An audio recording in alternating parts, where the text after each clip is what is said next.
My name is Kelsey, and I'm 29 years old. I am the invisible one. I am the older sister whose achievements barely register as existing, whose life is treated as an inconvenient footnote. For 5 years, every single year, my family forgot my birthday while they meticulously planned, budgeted, and celebrated every minor milestone of my sister, Brooke. This year, my 29th, was the final crushing repetition of that pattern. But this time, I used my meticulously saved money to buy a beach house and posted one line that would shatter their narrative. Birthday present to myself, family not invited. Their reaction? Immediate and shocking. They noticed my money before they ever noticed me. Before I detail the brutal phone call that followed, hit the like button, subscribe, and let me know in the comments where you are watching from. I need to know that I'm not the only one who had to choose self-preservation over the people who were supposed to cherish them. I drove to my parents' house in Spokane, Washington, holding a small box of leftover chocolate cake, the cake I had bought myself from the grocery store because no one else was going to. I walked into the living room, and there they were, my mother and Brooke, absorbed in their usual conversation. My mother's voice was dripping with false concern as she asked, "Why didn't you tell us you were having a birthday dinner?" I stood there, keeping my voice steady, reciting the reminders. "I did tell you, 3 weeks ago, and again last week. I texted you the day before." She waved her hand dismissively, the ultimate gesture of casual neglect. "Oh, honey, you know how busy we've been with Brooke's promotion party planning. Speaking of which, we need to finalize the catering menu. Brooke, did you decide on the shrimp appetizers or the crab cakes?" That was it. That was the entire acknowledgement of my 29th birthday. An entire year reduced to an inconvenient moment interrupting the planning for my younger sister's party. 5 years in a row now they'd forgotten. Not forgotten, actually. That would have been easier to swallow. They just didn't care enough to remember. I work as a medical billing specialist, a quiet job in a large healthcare network, living alone in a modest apartment. My sister Brooke is 26, works in marketing at a tech startup, and she is and always has been the golden child. Everything she does deserves celebration. Everything I do barely registers as existing.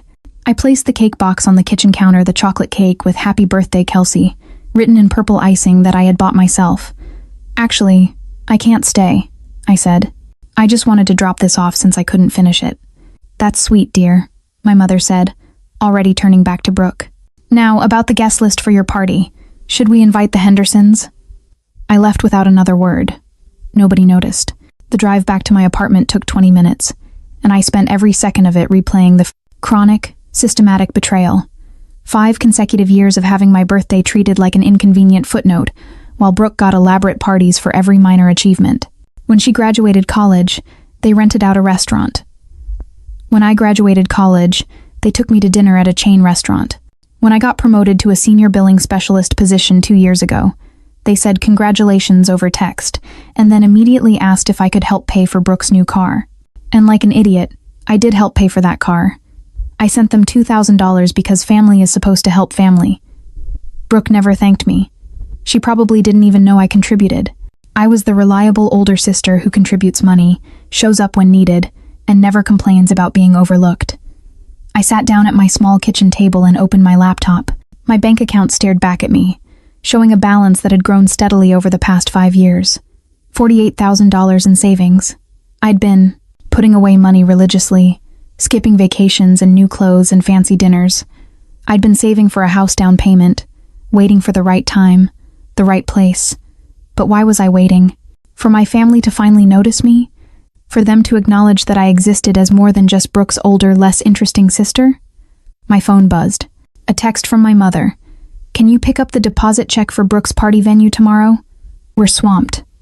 I stared at that message for a long moment. Then, with a clarity that felt both terrifying and exhilarating, I opened a real estate website and started searching for properties in coastal Washington. I found it within an hour. A small beach house in Westport, 2 hours away from Spokane. Asking price was $45,000. Ocean views, available for immediate purchase. Something was shifting inside me, a decision crystallizing that I'd been avoiding for years. I was tired of being invisible. I was tired of watching my family celebrate Brooke while treating me like an afterthought. This birthday was going to be different, not in the way I'd always hoped, with them finally remembering and caring. Different in a way that would make them notice whether they wanted to or not. This birthday was going to be my declaration of independence. The money I'd saved was no longer for a down payment. It was for a sanctuary, a statement, and a mirror that would force them to look at their own reflection. I looked at my phone, at my mother's demand to run an errand for Brooke's party venue deposit, and felt a cold, blinding clarity. This wasn't just a request. It was the final insult, treating me like a staff member for the life my sister lived. The pattern was immutable. I was done waiting for a love that would never arrive. I closed the laptop and opened the real estate listing for the beach house in Westport. The asking price was $45,000. It was a small house, 1 bedroom, 1 bath, cedar shingled, but it had ocean views and was available for immediate purchase. It wasn't about the size of the house. It was about the size of the statement. The next morning, I called the real estate agent, Patricia. She sounded surprised when I told her I wanted to make an offer that same day. "Most people like to view the property first," she said. "If it's what I want," I replied, my voice steady with a conviction I hadn't felt in years. "I'll make an offer immediately." I drove to Westport alone on Saturday morning. I told my mother I couldn't pick up the deposit check because I had plans, and she responded with a passive-aggressive text about how I never made time for family. The irony was a bitter taste in my mouth. The beach house sat on a small lot 3 blocks from the main beach access. It was quiet and weathered, surrounded by beach grass that swayed in the constant wind. Inside, it was simple. Hardwood floors, updated appliances, a small kitchen. I walked through each room slowly, picturing myself here, waking up to the sound of waves, having a place that was entirely mine, where nobody could take me for granted because nobody would be invited unless I specifically chose to include them. When Patricia suggested I take some time to think about it, I shook my head. "I don't need time. I want to make an offer. Full asking price. Cash." She was stunned. "Cash? You have financing already arranged?" "No financing needed. I have the money." We spent the next 2 hours in a coffee shop going over paperwork. Patricia gave me looks that floated somewhere between respect and concern. "Can I ask you something personal?" she finally said. "Are you running from something or running toward something?" "Both, maybe," I admitted. "This isn't anger. This is clarity." The offer was accepted within 24 hours. Closing was scheduled for 3 weeks out, right after my actual birthday. During those 3 weeks, I said nothing to my family. I went to work and came home, researching everything I needed to know about owning a beach house, winterizing pipes, maintaining cedar shingles, and the corrosive effects of salt air. My mother called twice during that period, once to ask if I could help set up for Brooke's promotion party, and once to ask if I could contribute to the cost of the party since it was running over budget. I made excuses both times. She sounded annoyed, but not concerned. She never asked how I was doing. She didn't mention my birthday. Brooke's promotion party happened on a Saturday. I had been invited, but I told them I couldn't make it. My mother's response had been icy. "I hope whatever you're doing is more important than supporting your sister." I didn't respond to that text. I spent that Saturday at the beach house doing a final walkthrough. I stood in the middle of the living room, looking out at the gray ocean, and felt a sense of peace I hadn't felt in years. My birthday fell on a Wednesday. I took the day off work, drove to Westport, and officially closed on the beach house. Patricia handed me the keys. "Happy birthday," she said, seeing the date on the paperwork. I held the keys in my palm, feeling their weight. I spent the rest of that day at the beach house, sitting on the front porch with a bottle of wine. As the sun started to set, I took out my phone and snapped a photo, me sitting in the chair with the beach house visible behind me, raising the cup of wine toward the camera. The ocean was a gray-blue smudge in the background. I posted it to social media with a single caption: "The declaration of war. Birthday present to myself. Family not invited." Then, I turned off my phone and watched the sunset alone. I didn't turn my phone back on until the next morning. When I did, it practically exploded. 73 missed calls, over 100 text messages. My quiet, defiant statement had made its way to every member of my extended family. The attention I'd never received for anything positive in my life was now being lavishly directed toward me, setting a massive, public boundary. They noticed. Finally, they noticed. And their fear and fury were everything I had expected. I sat in my new beach house kitchen, sipping coffee and looking out at the gray ocean, my phone practically vibrating itself off the counter. 73 missed calls, over 100 text messages. They had noticed the money before they ever noticed the woman who earned it. Finally, they noticed. The first texts from my mother were frantic. What is this about? Kelsey, call me immediately. Is this a joke? Where did you get the money for a house? My father had texted, your mother is very upset. We need to talk about this. And Brooke's messages were the most direct. Are you seriously trying to make drama on my month? I can't believe how selfish you are. The collective attention I'd never received for anything good in my life was now being lavished on me for making one quiet, defiant statement. My mother called again at 8. 0 inches the morning. I let it ring. She called again. And again. On the 4th call, I answered. Where have you been? She demanded, her voice already pitched high with panic and entitlement. I've been calling you all night. I was sleeping, I said calmly, letting the fact that I was unbothered sting her. It's my birthday. I took the day off. Your birthday was yesterday, and that's not the point. What is this about a beach house? Did you actually buy a house without telling us? Yes. Silence. Then, the inevitable question, dripping with suspicion. How? Where did you get that kind of money? I saved it over 5 years. 5 years? You've been hiding money from us for 5 years? She almost screamed the accusation. I almost laughed at her staggering self-absorption. Hiding it? It's my money, Mom. I didn't realize I needed to report my savings to you. Don't get smart with me. We're your family. You should have told us. We could have helped you find something better, closer to home. I like where it is, and I didn't want help, I said. This is ridiculous. Her voice was rising, that familiar tone that used to make me want to shrink and apologize. You bought a house out of spite to make some kind of statement. I bought a house because I wanted one. I corrected her, the calmness in my voice making my words hit harder. The statement was just a bonus. That caption, family not invited. Do you know how that makes us look? How does it make you look? Like we're terrible parents. Like we don't care about you. I paused, letting her words hang in the air, forcing her to hear the truth of her own statement. And whose fault is that? You forgot my birthday, Mom. Again. For the 5th year in a row, I told you about my birthday plans. I texted you. I reminded you. And you blew me off because you were too busy planning another party for Brooke. We did not forget. We've been busy. And your birthday fell in the middle of all this party planning. We were going to take you to dinner this weekend. Were you? Or is that something you just decided right now? I challenged her, knowing she couldn't prove the lie. That is incredibly unfair. We love you just as much as we love Brooke. Then why don't you show it the same way? We do. You're being oversensitive. Just because we don't throw you elaborate parties doesn't mean we don't care. When was the last time you threw me any party? When was the last time you acknowledged one of my achievements without immediately pivoting to something about Brooke? When was the last time you called me just to see how I was doing? She sputtered. I call you all the time. You call me when you need something. I corrected, my voice cold. To help with Brooke, to contribute money, to run errands.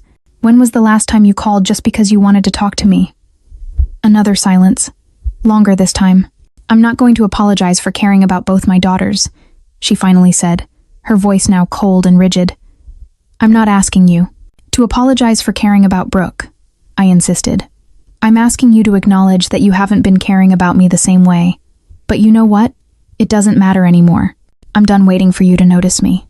I'm done hoping that maybe this time you'll remember my birthday or celebrate my accomplishments or just treat me like I matter. You are being absolutely ridiculous over one forgotten birthday. 5 birthdays, Mom. 5 years. And it's not just birthdays. It's everything. She needed more support. She was always more social, more ambitious. You were always so independent, so self-sufficient. We thought you preferred it that way. That excuse hit me like a physical slap, the justification for decades of neglect. Self-sufficient, independent, all the words parents use to justify neglecting the child who doesn't demand as much attention. I was self-sufficient because I had to be, I said quietly, because asking you for attention meant competing with Brooke, and I always lost that competition. My mother's voice shifted then, becoming sickeningly sweet and pleading. Kelsey, honey, I think you're overreacting. Why don't you come home and we can talk about this like adults? I don't think they exist. I know they do. And no, I'm not coming home. I am home. This is my home now. What about Brooke's party next month? You promised you'd help. Even now. She brought it back to Brooke. I didn't promise anything, I said. And I won't be at Brooke's party. I won't be at any more of Brooke's parties. Before she could respond, I heard a voice in the background. Brooke, demanding to know what was going on. My mother must have put me on speaker because suddenly Brooke's voice came through clearly. Is she seriously not coming to my party because of some attention-seeking tantrum? God, Kelsey, could you be more pathetic? Something inside me went very still and very calm. Hi, Brooke, I said. Happy belated birthday to you, too. My birthday yesterday. The one nobody remembered again. Brooke sneered. We remembered. We were just busy. You're such a drama queen. You know what's funny? I can tell you every single birthday gift you've gotten from our parents for the past 5 years. Can you tell me what I got for any of my birthdays? Silence. Exactly. Because you don't know. Because you've never cared enough to notice. That's not my fault. Mom and Dad treat you different. More what? More like you, more demanding, more willing to make everything about myself? What have they done for me, Brooke? Specifically tell me one thing they've done for me in the past 5 years that wasn't related to you or something they needed from me. More silence, then defensively. They let you live at home through college. So did most parents. This is stupid. I'm not playing your victim game. It's not a game. It's my reality, and I'm done with it. I hung up before anyone could respond. My hands were shaking, but I felt lighter than I had in years. I'd said it. Every resentful thought I'd swallowed for years had finally been spoken out loud. The vindication was immense. My phone kept ringing immediately after I hung up on Brooke and my mother, but I turned it off and set it on the counter. I didn't want their manipulative pleas. I wanted peace. I walked outside to the front porch, sat in my new beach chair, and listened to the waves. The vindication I'd felt was immense, but it was accompanied by something unexpected. Grief. I was grieving the family I'd always wanted, but never had the parents who would have cared equally, the sister who would have noticed when I was hurting. But underneath the grief was something stronger. Relief. I had finally stopped waiting for something that was never going to happen. I spent the next 3 days at the beach house, indulging in the intoxicating silence. I drove back to Spokane on Friday to pack up my apartment, having already arranged to work remotely and willing to pay the penalty to break my lease early. I was loading boxes into my car when my father showed up. He pulled into the parking lot, looking tired and older than I remembered. His presence was a confrontation in itself. Kelsey, he said, can we talk? I'm kind of busy, Dad, I replied, not stopping my work. I can see that. Are you really moving to that beach house? Yes. He ran a hand over his face. Your mother is devastated. She hasn't stopped crying since that phone call. I'm sorry she's upset. Are you? Because it seems like you wanted to hurt her. I set down the box I was carrying and turned to face him fully. I wanted her to notice me. There's a difference. She notices you. We both do. Do you? When was my last birthday, Dad? He blinked, caught off guard. It was Wednesday, right? And what did you do for it? We were going to take you to dinner this weekend. Your mother already made reservations. I pulled out my phone, turned it on just long enough to show him the screen, then handed it to him. Show me the reservation confirmation.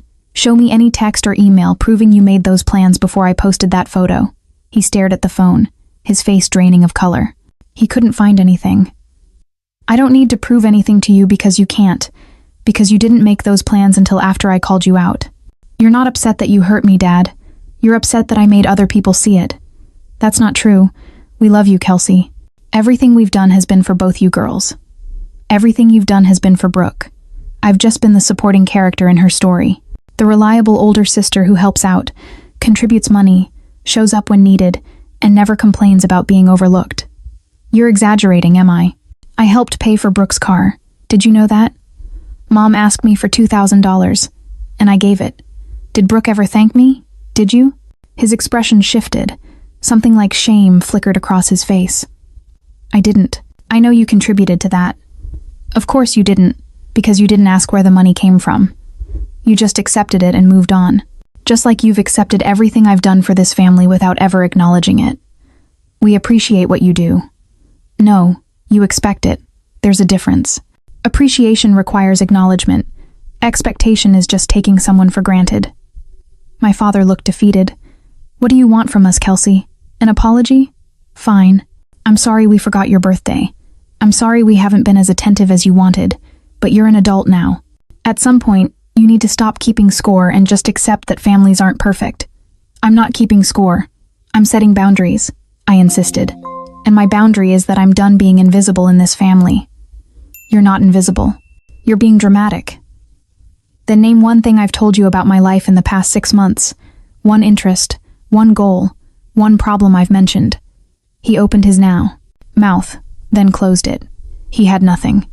I got a promotion 8 months ago, I said quietly. It came with a 15% raise and a new title. I told you and Mom at dinner. You said congratulations, and then immediately started talking about Brooke's new apartment. Senior billing specialist, he said quickly, grasping for the memory.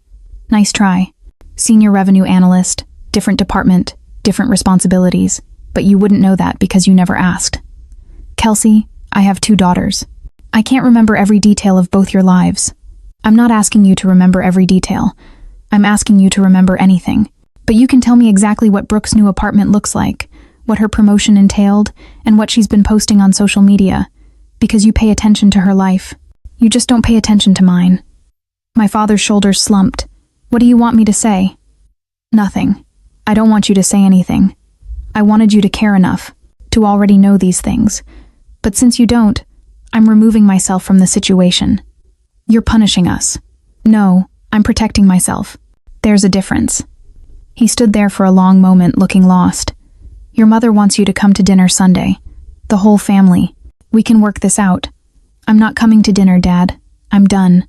With the dinners where I'm an afterthought, with the holidays where everything revolves around Brooke, with the constant request for my time and money while giving nothing back. I'm done. You're our daughter. You can't just walk away from your family. Watch me. I loaded the last box into my car and got in the driver's seat. My father stood in the parking lot looking smaller somehow as I pulled away. In my rearview mirror, I saw him get his phone out, probably calling my mother to report back. The conversation had been painful, but necessary. The truth had finally been spoken, and I was finally free of the expectation to hide it. The drive to Westport felt different this time, lighter. Each mile I put between myself and Spokane felt like shedding the immense weight of expectation I'd been carrying for years. I was finally home, in my small beach house, a sanctuary built with my own money and my own resolve. I spent the weekend unpacking and making the beach house feel like a safe haven. I hung curtains, arranged my books, and set up my desk by the large living room window where I'd work remotely. It wasn't much, but it was mine, and it was perfectly silent. On Sunday evening, my phone rang. Not my mother or father this time, but my Aunt Patricia, my mother's older sister, someone I'd always liked but rarely saw. I answered hesitantly. "Kelsey, honey, I saw your post," she said, her voice warm and genuine, "and I just want you to know that I get it." "You do?" I asked, choked with unexpected emotion. "I do. Your mother and I grew up with a golden child dynamic too. I was you in that scenario. It took me years to set boundaries. I just want to tell you that I'm proud of you for that beach house. It takes guts to choose yourself." Her words made my throat tight. They were the first unvarnished, unconditional support I had received from a family member. Thank you. That means the world. Also, I wanted to warn you. Your mother is planning something. She called a family meeting for next weekend. She's inviting everyone, aunts, uncles, cousins, grandparents. She wants to have some kind of intervention about your behavior. Of course, she does. I sighed, the cold reality of her manipulation settling in. I'm not going. I told her I think she's handling this all wrong, but I wanted you to know so you're not blindsided if people start reaching out. A family intervention.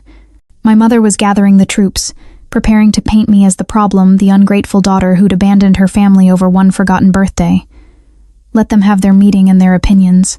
I was 2 hours away, building a life that didn't require their approval. The emails started arriving immediately. The first was from my grandmother, my father's mother. "I'm shocked and saddened by your recent behavior. Buying a house without telling anyone, posting that hurtful message. Family problems should be worked out privately, not aired on social media for everyone to see." She ended with a demand that I apologize and attend the meeting. I deleted it without responding. Then came an email from Brooke's best friend, Ashley, a woman who had never said 2 words to me. "Brooke is really hurt by what you did. She feels like you hate her. Maybe you should think about how your actions affect other people before you do something so selfish." I almost laughed. Brooke, who couldn't name my job title, was devastated that I'd set a boundary. The common theme was clear. I was selfish, dramatic, and hurtful. I needed to apologize and make things right. Not one person asked if I was okay. Not one person questioned why I'd felt the need to make such a drastic statement. They had all accepted my mother's version of events without question. On Wednesday, my mother left a voicemail. I listened to it that evening. "Kelsey, this has gone on long enough. You're tearing this family apart. Do you know how many people think we're terrible parents because of what you posted? Your grandmother is devastated.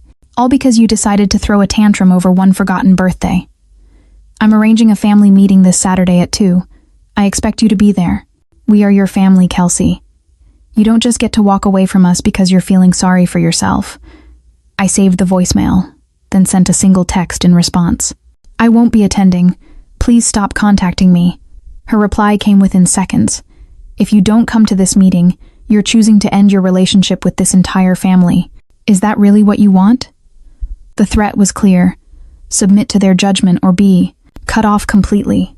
It was meant to scare me. But as I sat there in my beach house, listening to the waves and feeling the peace I'd found, I realized something important. I'd already lost them.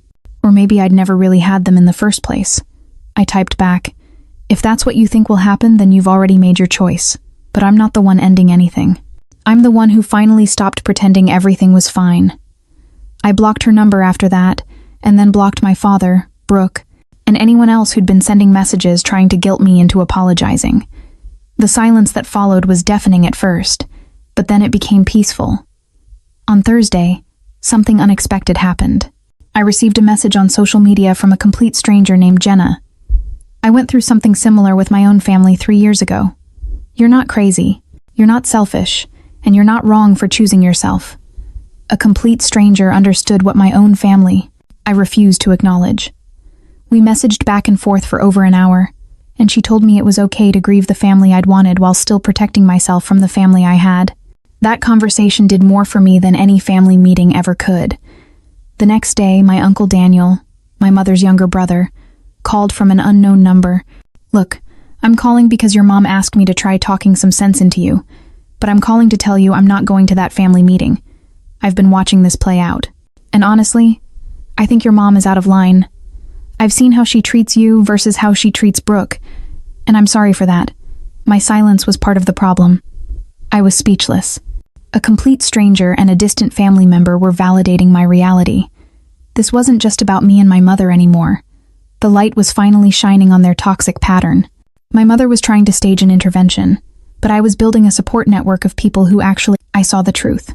Saturday afternoon arrived, and I imagined my family gathering at my parents' house 2 hours away. I pictured them sitting in the living room, probably with coffee and pastries my mother had fussed over, waiting for me to show up so they could stage their intervention.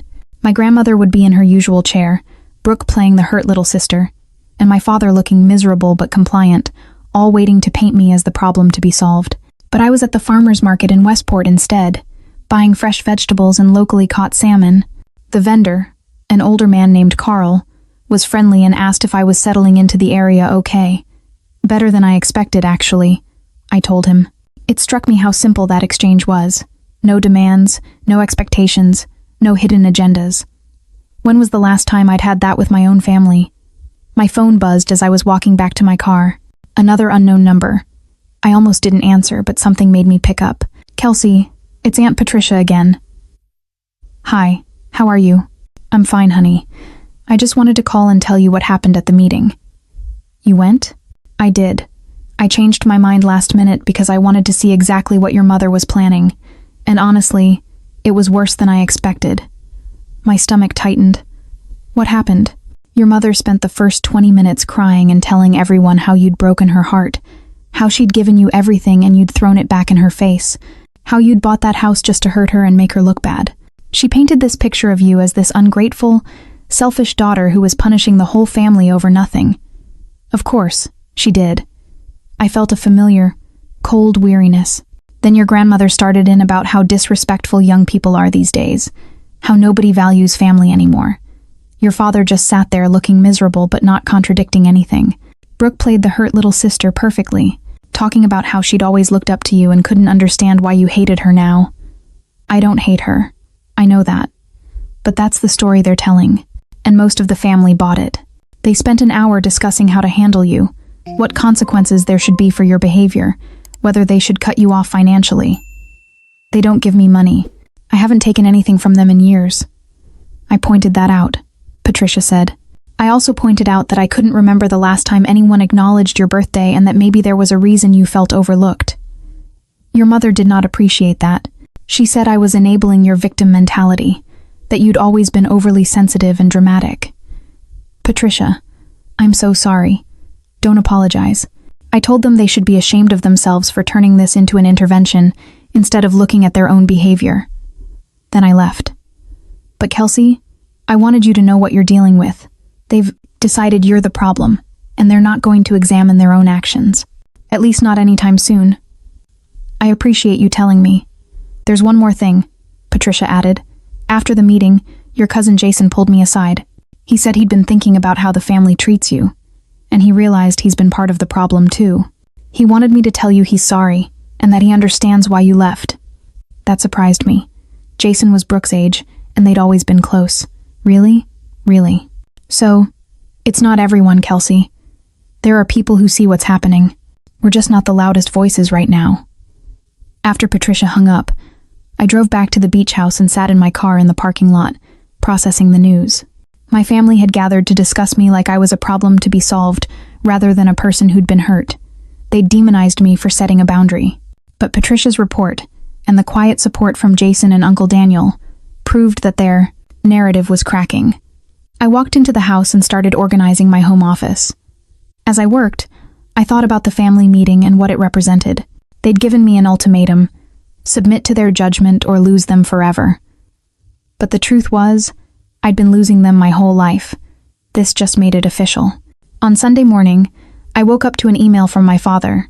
The subject line was, "Final attempt. Kelsey, your absence from yesterday's family meeting spoke volumes. We gave you every opportunity to make this right, and you chose not to take it. Effective immediately, we will be removing you from the family trust, the family cell phone plan, and any shared accounts.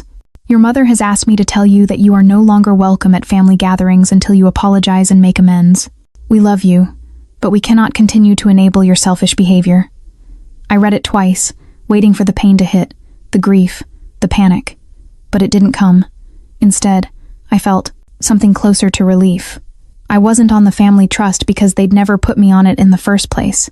I'd been paying for my own phone for 3 years. They were cutting me off from things I'd never had or no longer needed. I typed out a response. "I accept your decision. I hope you all find peace with your choices as I've found peace with mine. Take care." Then I closed my laptop and went for a walk on the beach. The fog made the world disappear 20 feet out, creating a sense of isolation that should have been lonely, but instead felt safe. I was finally, irrevocably free of the obligation to pretend everything was fine. I read my father's final email twice, the one announcing my removal from the family trust and all shared accounts, things I'd never had or no longer used. The manipulation was clear, but the pain I expected didn't hit. Instead, there was a profound relief. I was free of the pretense. I typed back, "I accept your decision. I hope you all find peace with your choices as I've found peace with mine." I blocked his number, Brooke's, and anyone else who had been sending me guilt-tripping messages. In February, after weeks of blessed silence, I received an unexpected visitor. I was working on my laptop when someone knocked on my door. I opened it to find Brooke standing on my porch, looking utterly uncomfortable and out of place in her designer coat and impractical boots. "Can I come in?" she asked. I debated for a long moment, my new sanctuary invaded. Then, I stepped aside. "Fine." She walked in and looked around, taking in the cozy space I'd created, the bookshelves, the comfortable furniture. Captain, the scraggly orange tabby cat I'd adopted, watched her suspiciously from his perch on the couch. "Nice place," she said, though her tone suggested she didn't mean it. "What do you want, Brooke?" She sat down without being invited. "Mom sent me." "Of course she did. She's worried about you." "We all are." "You're not worried about me. You're annoyed that I'm not playing my role anymore." "What role?" "The supportive older sister who shows up when needed and fades into the background the rest of the time. The one who contributes money and time but never asks for recognition. The one who makes you all look good without requiring any effort in return. Brooke's jaw tightened. That's not fair, isn't it? When was the last time you asked about my life? When was the last time you remembered something I told you about my job, my interests, my goals? I countered. She looked away, uncomfortable. Okay, fine.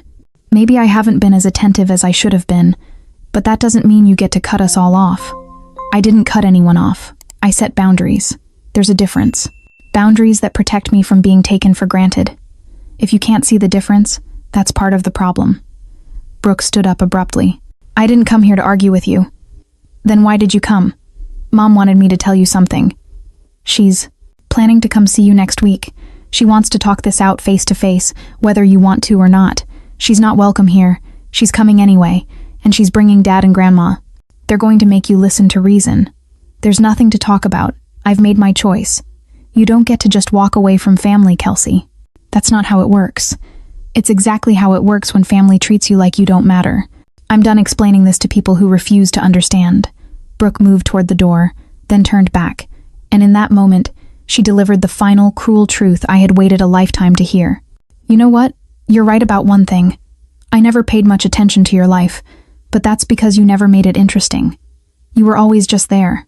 Quiet, boring, doing your little job and living your little life. Mom and Dad focused on me because I gave them something to be proud of. Maybe if you'd done something worth noticing, they would have noticed you. The words hung in the air between us. Honest in a way she had never been before. A raw admission of their true hierarchy. I could see she regretted them immediately, but it was too late. Get out, I said quietly, the word burning with cold fury. Get out of my house and tell Mom not to bother coming next week. If she shows up, I'll call the police for trespassing. Brooke left without another word. I locked the door behind her and stood there shaking, not with hurt, but with an immense, terrifying anger. After all these months, after everything that had happened, she still didn't get it. She had just revealed their core belief, that I was boring, unworthy of attention, and that their neglect was my fault. I pulled out my phone and sent a group text to my mother, father, and Brooke. If anyone from this family shows up at my house uninvited, I will call the police. I am not interested in conversations, interventions, or reconciliation. Leave me alone. My mother's. The response came within minutes. You can't stop us from visiting our daughter. We have a right to check on you. I forwarded that text to Aunt Patricia with a simple message. Do I need a lawyer? Her reply, possibly. Let me make some calls. The attempted visit never happened. Aunt Patricia contacted a lawyer friend who sent my parents a formal cease and desist letter, warning them that showing up at my property uninvited would constitute harassment. My mother was furious, leaving me multiple voicemails about treating my own family like criminals. But I saved every voicemail, every text, every email. My evidence folder had grown considerably, documenting 3 months of manipulation, guilt trips, and threats. I didn't know if I'd ever need it, but having it gave me the ultimate peace of mind. I had won the battle for my home, but the emotional war for my narrative was still being fought. The confrontation with Brooke and the subsequent cease and desist letter felt like the definitive end. My parents were furious, leaving me multiple voicemails about how I was treating my own family like criminals. But I saved every one of them in my evidence folder, and the fear was gone. The only thing they could threaten me with now was the loss of relationships I had already proven didn't exist. 3 months passed. I settled into a rhythm that felt more authentic than anything I'd experienced in years. I worked from my beach house office, taking breaks to walk along the shore. The people in Westport were friendly, but respected my privacy. I was Kelsey, the woman who had moved to town and was building a quiet life by the sea, and that was enough. My social media became a different kind of space.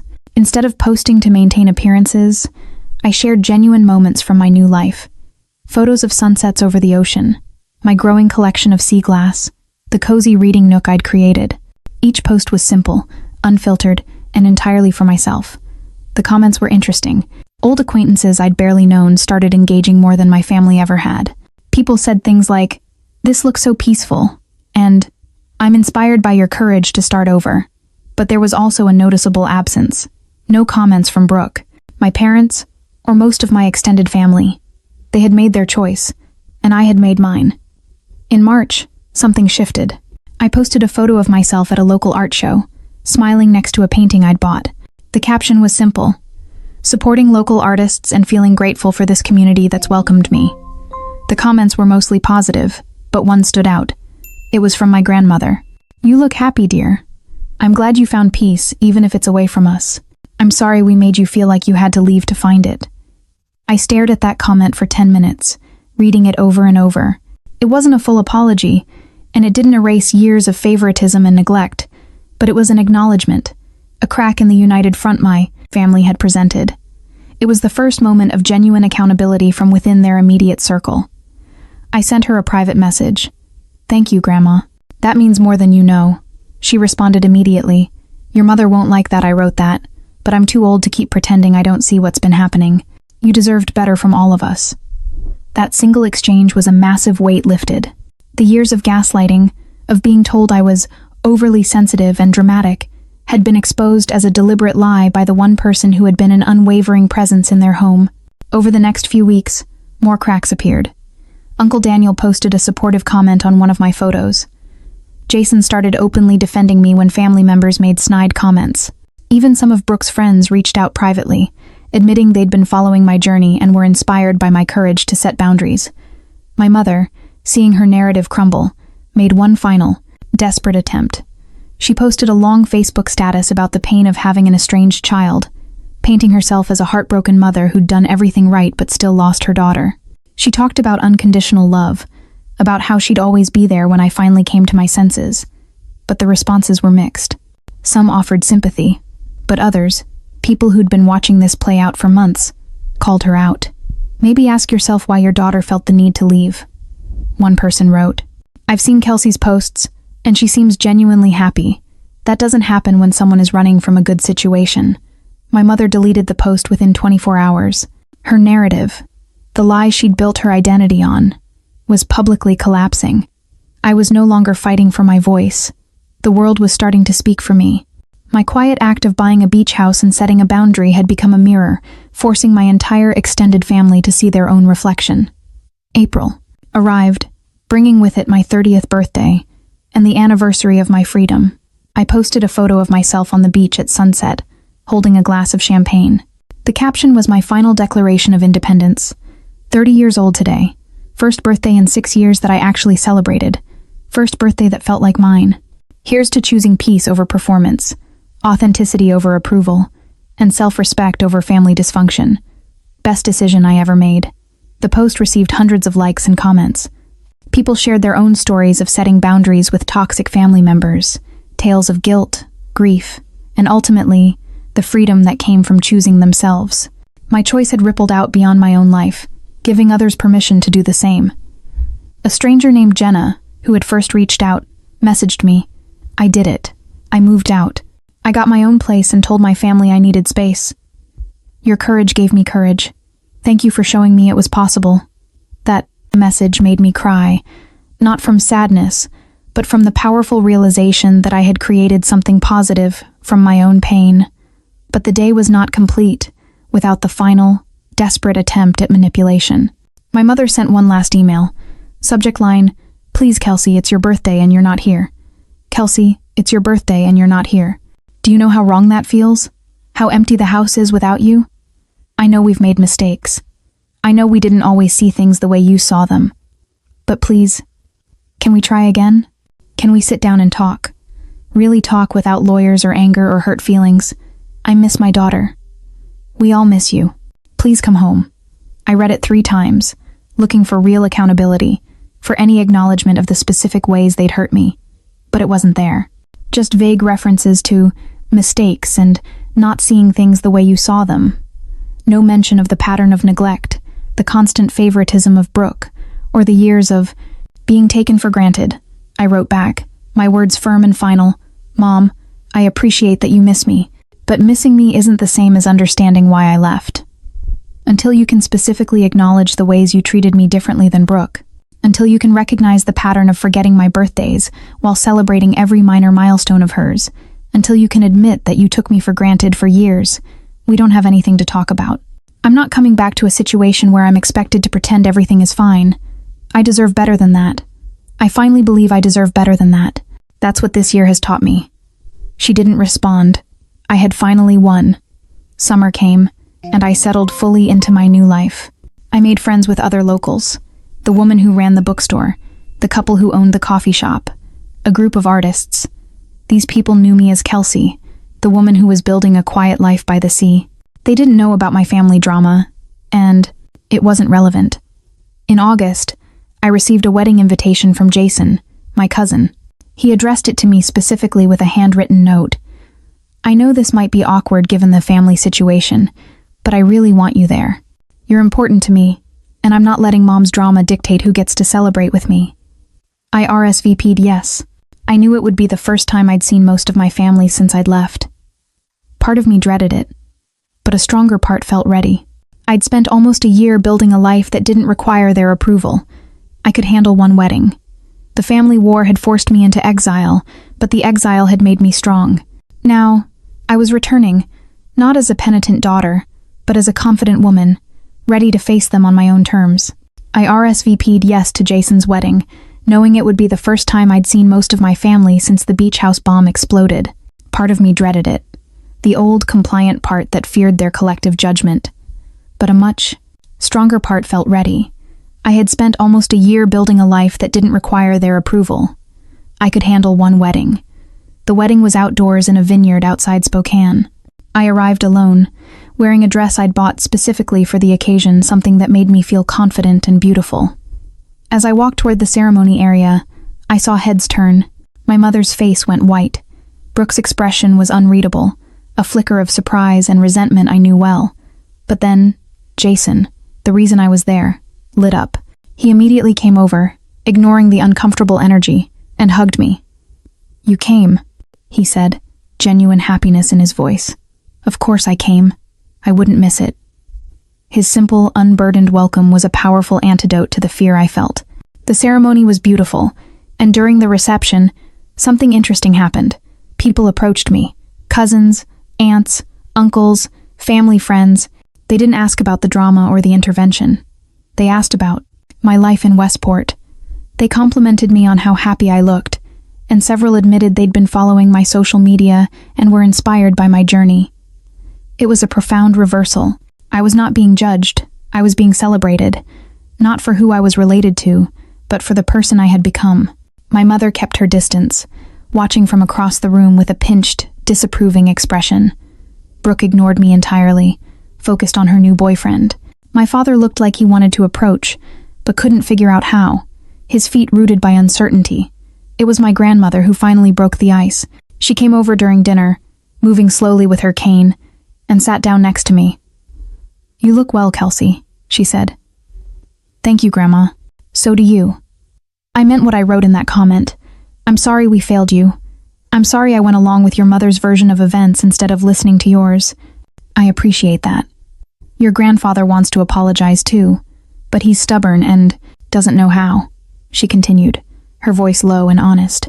He's been talking about you a lot lately, asking questions about your life, wondering if you're truly happy or just pretending to be. I'm truly happy.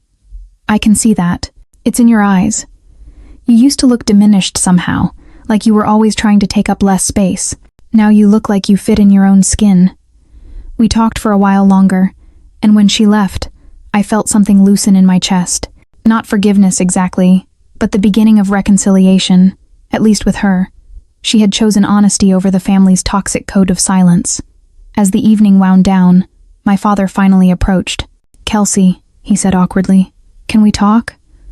We walked outside to the vineyard's garden, away from the noise. "You look good," he said finally. "Thanks. Your mother, she's not ready to admit she was wrong. Maybe she never will be. But I've been thinking a lot about what you said, about how we treated you versus how we treated Brooke. And I think you were right." I waited, not making it easy for him. "I can't give you back those years," he continued. "I can't undo the birthdays we missed or the achievements we overlooked. But I want you to know that I see it now. I see what we did. And I'm sorry." "Do you?" I asked. "Or are you just sorry that I left?" He flinched. "Both, maybe. Is that honest enough?" "It's a start. Can we try to have some kind of relationship?" "Maybe. But it has to be on my terms," I asserted. "No guilt trips about missing family events. No pressure to reconcile with Mom if she's not willing to do the work. No expecting me to go back to being invisible." He nodded, his eyes wet. I understand. And Dad, if you ever forget my birthday again, we're done permanently. He nodded, putting a hand on my shoulder. I'll put it in my calendar with reminders, multiple reminders. We hugged briefly and awkwardly, and then I left the wedding.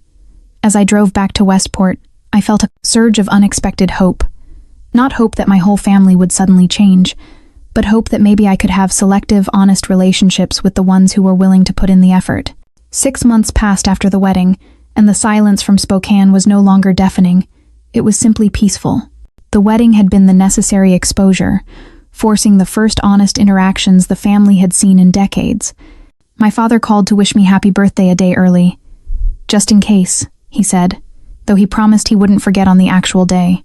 We talked for 20 minutes about my life, my work, the book I was reading. He asked questions and actually listened to the answers. It was the beginning of the selective relationship I had demanded, a cautious, tentative connection based on respect, not obligation. He was willing to do the work, and for the first time, I allowed myself to hope for a future with him that didn't involve chronic emotional pain. My mother, however, never apologized. She maintained her version of events, telling people I'd overreacted and abandoned the family over nothing. But her voice got quieter over time as more people stopped believing her narrative. She couldn't publicly call me out because the risk of exposure of my truth being validated by others was too high. She was left to nurse her own resentment, silently watching my life unfold on social media without her. She was the one who had made the final choice, valuing her ego above her daughter. Brooke and I existed in a state of mutual distance. We weren't hostile, but we weren't close. We exchanged occasional polite messages, but neither of us pushed for more. The cruel honesty she delivered in my beach house that I wasn't worth noticing was a wound that didn't require infection, just distance. She and I had fundamentally different values, and I accepted that our relationship would always remain at a cordial, surface level. I no longer needed her approval and sought her validation. My grandmother called every few weeks, and we developed a relationship that felt honest in a way it never had before. She had admitted her failure, and her consistent effort to connect was a genuine form of atonement. Jason and I stayed close, and Aunt Patricia became one of my best friends. Uncle Daniel visited Westport twice, both times bringing his wife and kids for weekend beach trips. The family I'd been born into had fractured, but in the breaking, I'd found the people who actually cared about me as a person, rather than as a role to fill. I had built a chosen family in Westport, friends who knew my worth without me having to prove it, who celebrated my successes without comparing them to anyone else's, who remembered my birthday without reminders. As for the beach house that had started everything, it remained my sanctuary, my proof that choosing myself hadn't been selfish. It had been survival. Every morning I woke up to the sound of waves, and every morning I was grateful for the courage it had taken to post that one simple photo with that one simple caption: birthday present to myself, family not invited. My family's dysfunction had cost them a daughter, but their rejection had given me something far more valuable: myself. Looking back on that journey, I realized it had never really been about revenge at all. It had been about reclaiming my voice, my worth, and my right to be seen. The beach house wasn't a weapon. It was a mirror, forcing my family to see exactly what they'd been doing for years. Some of them finally looked. Some of them never would. And I'd learned to be okay with both outcomes. The peace I found in Westport wasn't a gift. It was a fortress I had built with sacrifice and painful honesty. The absence of conflict with my family eventually became a new kind of normal, but I knew I couldn't forget the residue of their control. I had to constantly examine my own mind, ensuring I wasn't carrying their toxic beliefs into my genuine connections. My family had spent 3 decades conditioning me to believe my worth was transactional, that I was only valuable when I was fulfilling a role, contributing money, or remaining silent. Victoria's entire life was built on that false premise, trading compliance for praise. My refusal to attend the intervention, my use of the beach house money, and my final refusal to apologize were all declarations that my worth was inherent, not based on the balance of my family's emotional ledger. The pain of the initial rupture, the deep, abiding grief, slowly dissipated, replaced by a cold, sustainable pity. I wasn't pitying myself. I was pitying them. They were so consumed by their own need for status and control that they were incapable of seeing a person outside of their own ego. They had lost a daughter, not because I was flawed, but because they were too blinded by their own prejudices to see my value. My anger had cooled into a fiercely protective resolve. It was no longer the screaming, shaking anger of the phone call. It was the quiet, steely determination of a protector, the same instinct that made me threaten to call the police for trespassing. That quiet anger was the shield protecting my boundary. I realized that the most powerful form of revenge wasn't the initial beach house post. It was my indifference to their judgment. It was thriving without them. It was posting photos of my small, crooked Christmas tree and my adopted cat, Captain, and genuinely being happy. My mother's resentment, her lasting fury over my refusal to return, was her self-inflicted punishment. She was the one who was truly exiled, trapped in her own narrative while I was free to live my authentic life. I accepted that my relationship with my father and grandmother would always be selective, tenuous, and defined by the efforts they were willing to make. I had moved past the need for them to fully understand me. I only required them to respect my boundary. The failure of my mother and Brooke to acknowledge their role was their own ongoing burden, not mine. The beach house was no longer a symbol of defiance. It was a symbol of autonomy. It was proof that when I chose myself, I didn't become selfish or isolated. I became whole. It was the realization that I was strong enough to protect my own light from those who wished to diminish it. I had been told I was boring, unworthy, and invisible, but in my own corner of the world, I was the one who was finally seen. And that stability was the final, absolute victory.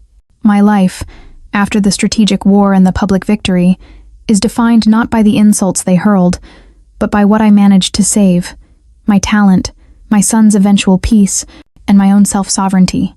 The original anger that fueled the war against the pillar seat and the erasure eventually subsided. It was replaced by a fierce, protective gratitude. My family, in their desperate need for control, had become the tool of my liberation. By demanding my obedience and then attacking my worth, they forced me past the point of return. They forced me to find the courage to lock the door and to proclaim my independence. The true cost of my freedom was accepting the final, cold reality. Victoria and Mother were incapable of genuine, unconditional love. Their actions were never about me. They were about maintaining their fragile status within their social hierarchy.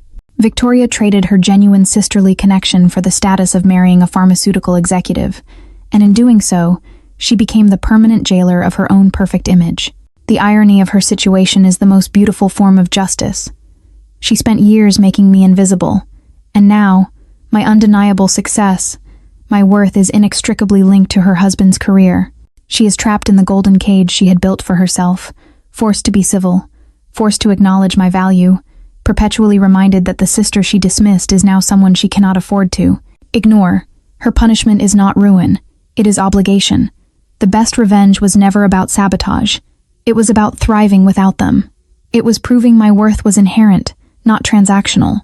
Julian saw that worth immediately. He didn't just love me. He respected my fight. He didn't just play a role. He became the real partner who helped me demand the respect I deserved. I found a true family built on mutual admiration, not blood debt. I am no longer the disappointment or the invisible sister. I am Elizabeth, the sought-after pastry chef, the confident partner, and the sovereign owner of my own life. I look at Julian, I look at the success of my business, and I look at the door of my home no longer hiding behind any pillar. If you are listening to this, and you are standing at your own emotional crossroads, remember this. Don't wait for forgiveness or an apology that will never come. Choose yourself. Choose your peace. Build your boundaries and defend them fiercely. The price of freedom is high, but the price of remaining enslaved by someone else's definition of your worth is your soul. I chose my worth, and in the quiet success of my own kitchen, I finally won the only war that mattered.